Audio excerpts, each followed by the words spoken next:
Hello po mga kababayan, si Dante Maravillas, Bicolano vlogger, broadcast journalist from Albay. So tama yung mga analysis natin mga kababayan doon sa mga palabas ni Digong at ng kanyang pamilya na si Digong, mahina na si Digong, butot balat na at gusto na nga na yung nagabili na po, uling abilin, ay cremate na lang daw siya. Ngayon, iba na naman po ang sinasabi.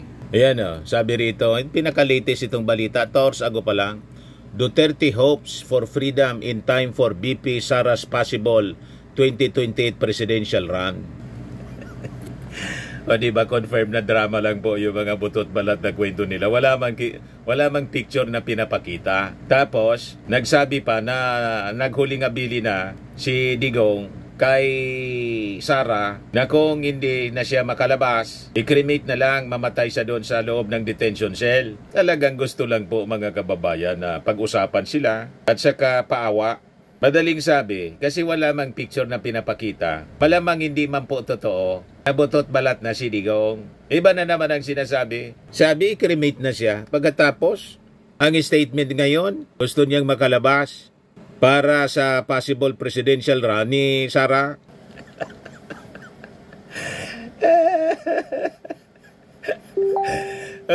Di ba mga kababayan? Yan kung hindi po matuluyan si Sara sa impeachment.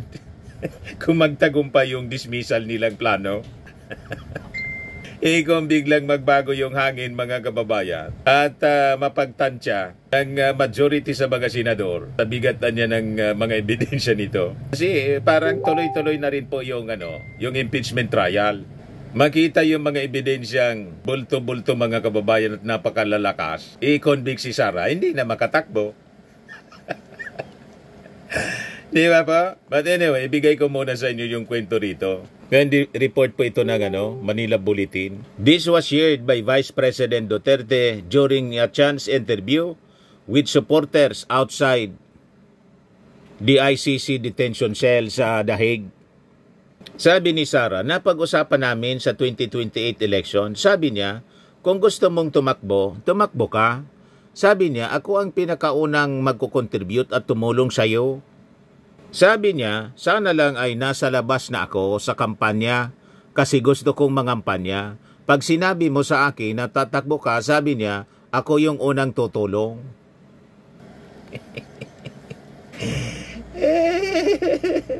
Wishful thinking mga kababayan. Wala man pong wala mang problemang mangarap. The Vice President shared that she and her father discussed about President Marcos and the possible presidential candidates in 2028. But she told her father that no one will vote for Amy Marcos, even in the history of the Philippines.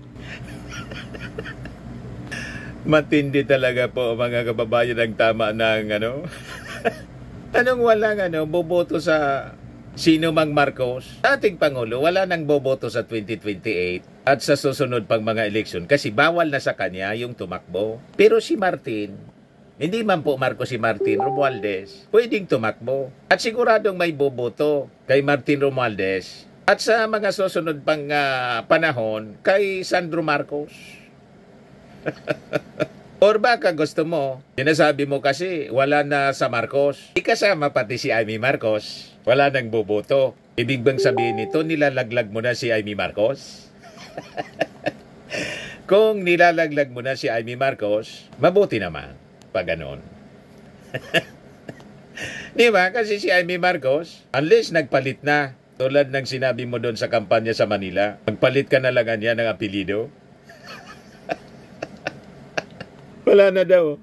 But she told her father, no one will vote for Amy Marcos. Pag sinabing wala nang boboto for Amy Marcos, kasama si Amy Marcos, wala nang boboto. Ibig sabihin yan, sila na mga Duterte at mga supporters, hindi nila, i-junk nila ang sino mang Marcos. That includes Amy Marcos. Kawawa man si Amy. Dikit ng dikit kay Duterte. Katapos ito yung statement mga kababayan ng kanyang kaibigan ang nagbanta na papatayin yung kanyang kapatid, itatapon pa ipahukay yung kanyang tatay, itapon sa West Philippine Sea. Ito lang pala yung sasabihin ni Sara Duterte. Despite sa pagtalikod niya, mga kababayan ni Amy Marcos, sa kanyang mismong kapatid. Iniwan po yung alyansa, sumama sa PDP Laban. Kagrupo na ngayon, pero nung kampanya hindi man tinanggap, kasi siloso din yung PDP Laban.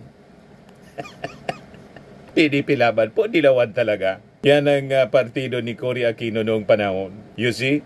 Sabi ni Sara, wala na boboto sa kanya. Ako, bumoto ko sa kanya noong 2022. Sa susunod, wala na. Wala man silang kasama. Alam nila yan kasi noong lumapit sila, alam nila hindi nila kakayanin ang mga supporters ni Leni Robredo at the time noong 2022. Hindi na makamove on si Sara po.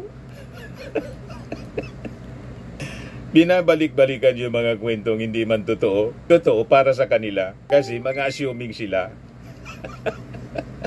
Sabi dito. But the younger Duterte explained that even though Marcos has the Dilawan on their side right now, Liberal Party and pro-Aquino supporters will not vote for a Marcos. She believed even the Makabayan Black, who she alleged is allied with the president now, will not be supporting the president's candidate in 2028. Sino naman sa inyo nagsabi na naniniwala yung Marcos sa camp, yung mga Dilawan, support siya, at saka yung Makabayan Black? Wala mang ganun po. Kasi yung mga Dilawan, anti-Marcos hanggang ngayon. Pati yung mga Makabayan.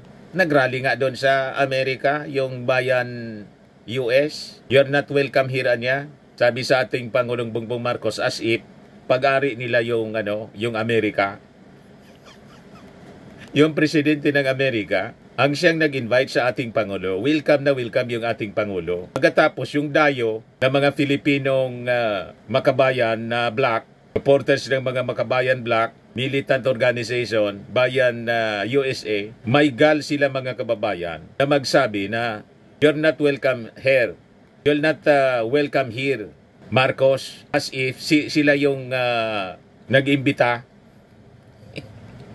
at sila taga roon. Mga assuming. So, ang tanong ngayon, mga kababayan, sino naman ang nagsabi sa iyo, Sara, ang mga Dilawan boboto sa Marcos? Ang Marcos po nanalo dahil sa mga Marcos supporters. At ang Duterte nanalo dahil sa mga Marcos supporters. Naging presidente yung tatay mo kasi sinuport ni Amy Marcos. Nung isupport ni Amy Marcos, sumuporta yung mga Marcos loyalists. Kaya naging presidente yung tatay mo noong 2016. Yung 2016 pala, hindi 2026. 2016, nanalo. Ngayon, kung naniniwala kayo noon na kayo'y panalo, presidente yung tatay mo na bakit hindi kayo tumakbo na Pangulo? Yan ang tanong dyan Ang ibig sabihin yan, hindi kayo naniniwala, mananalo kayo. Kaya unity team kayo sa ating Pangulong Bongbong Marcos as Vice President. Yan ang katotohanan yan. Assuming kayo, walang maniniwala sa kwento ninyo kundi kayo lang. Kasi kilala namin po ang likaw ng bitoka ninyo. Balibaliktad ang kwento. Baliktad sa mga totoong kwento. Ngayon, yung kanyang tatay mga kababayan, ito yung latest na balita ngayon. Duterte camp signals bid to block ICC confirmation of charges hearing in September. Duterte Counsel Nicolas Kaufman, in a notice dated July 18, said the camp has received further information concerning Duterte, though the contents were redacted from the public version of the document. Kaufman said this information would show the confirmation of charges hearing cannot proceed and that he intends to raise this in due course. Earlier, Kaufman submitted an urgent request asking the ICC for a status conference on or before July 25 to reassess the schedule of the confirmation of charges hearing. Yan Mr. Maramilla sa mangyayari. Para sila sa buhay nila. Ang ginagawa nila, delaying tactics. Nilalong haba ang pagkakulong ni Digong. Imbis madesisyonan na. Kung Kung walang kasalanan si Digong, parehas yung strategy po dito sa impeachment trial ni Sara, delaying tactics. Ang epekto po, mas na masama ang epekto. Kasi habang nadidelay po, lalong tatagal kasi delay nga Diba? So, again, patunay ito mga kababayan na talagang napakalakas na mga ebidensya laban po sa mga akusado. Hindi lang si Digong dito May mga kasama pa siya na akusado. At malapit nang ipalabas ang warrant of arrest. Alam na ninyo kung sino. Di ba? Meanwhile, the ICC prosecution has submitted an updated list of evidence. The list is filed as confidential because it includes sensitive witness information, according to Deputy Prosecutor Ma'am Manjahinyang. Parang yung yung petition for interim release. Sila yung nag-petition for interim release. Pero, hiningi nila mga kababayan sa ICC noong July 19 report. Ang sabi dito, Duterte camp asks ICC to suspend ruling on interim release plea. Prosecution objects. Sila nag-petition for interim release. Pagkatapos, yung petition nila for interim release, iniling nila na isuspend.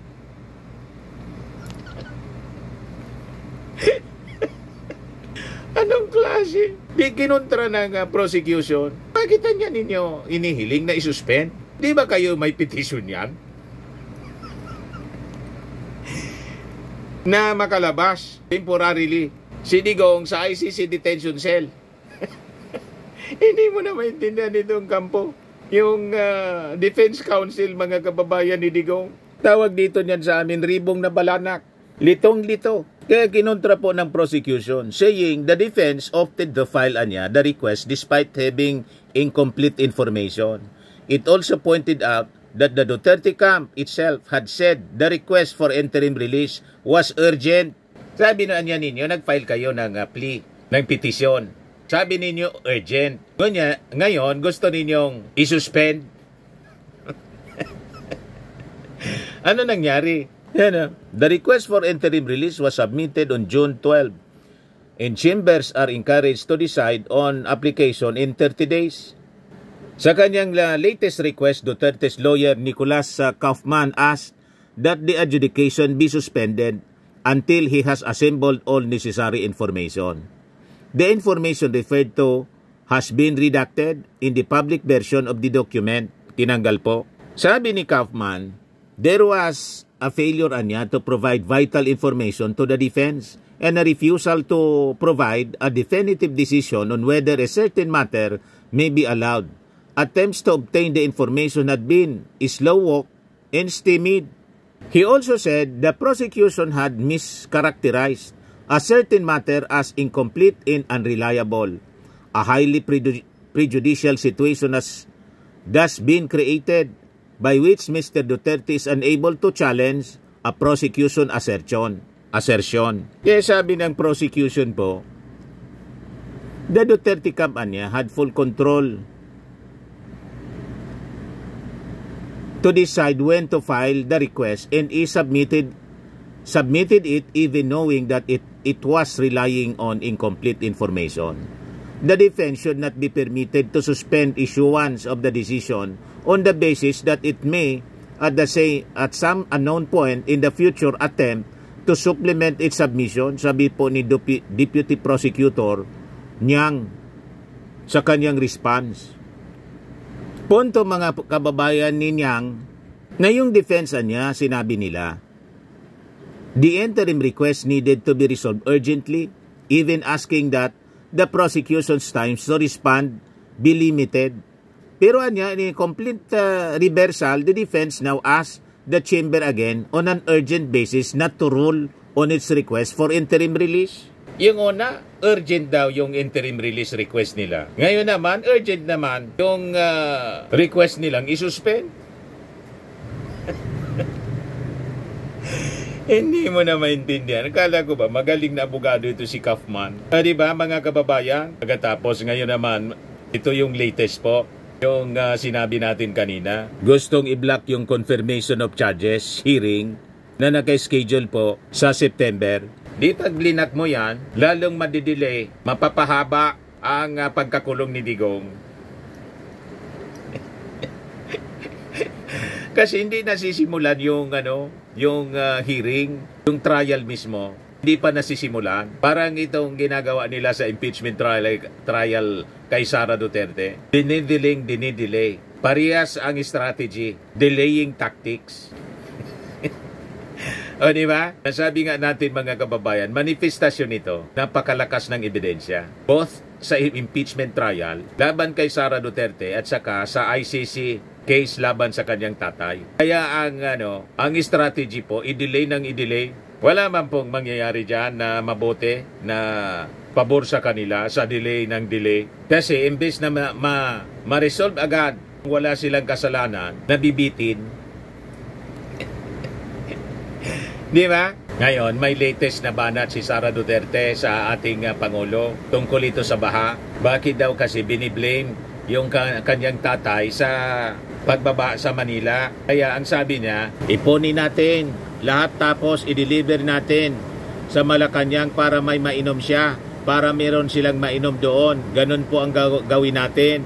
Ipunin daw yung tubig baha, ipainom sa ating Pangulo. Matindi talaga po. Ayan, sabi niyo. Kasi nga, sinasabi ko na ang ginagawa nila is political scapegoating. Ibig sabihin, ayaw nila tanggapin yung obligasyon. Ayaw nila ibigay accountability sa mga problema tulad ng pagbaha. Responding to President Marcos' call to collect floodwater and redirect it for agricultural use, she pointed out that the collected floodwater should be delivered straight to Malacanang instead. Ipunin po natin lahat tapos i-deliver natin sa Malacanang para may mainom siya, para meron silang mainom doon. May ganon mga kababayan. Tapos binanatan si Atty. Princess Abante mga kababayan. Yan o. Nag-react kasi siya sa sinabi ni Atty. Princess Abante. Tinanong kasi sa press con si Atty. Princess Abante ng mga reporters. Sabi niya, yung statement ni Vice President Sara Duterte ay base sa Marites. Ang kaso doon sa ICC ay ayon sa ebidensya. Sabi ni Sara, wag na siyang sumausaw, it's out of their league. Paano hindi sumausaw sa isyong tungkol sa ICC na inaakusan ninyo ang Marcos administration including Congress na nagsabuatan para i-deliver ang yung tatay dyan sa ICC? Siyempre, tinanong ng media, sasagutin, alangan hindi man sasagutin, alangan ikaw lang yung daldal ng daldal. Pagkatapos, sasabihin mo ngayon, wag nang sumausaw. Ikaw ang sumasawsaw sa lahat ng issue. Lahat pinapakialaman mo. Imbis pakialaman mo na lang yung impeachment case mo. Tama po mga kababayan, ang dami na mo ng problema. Nakikisawsaw ka pa sa kung ano-anong mga issue.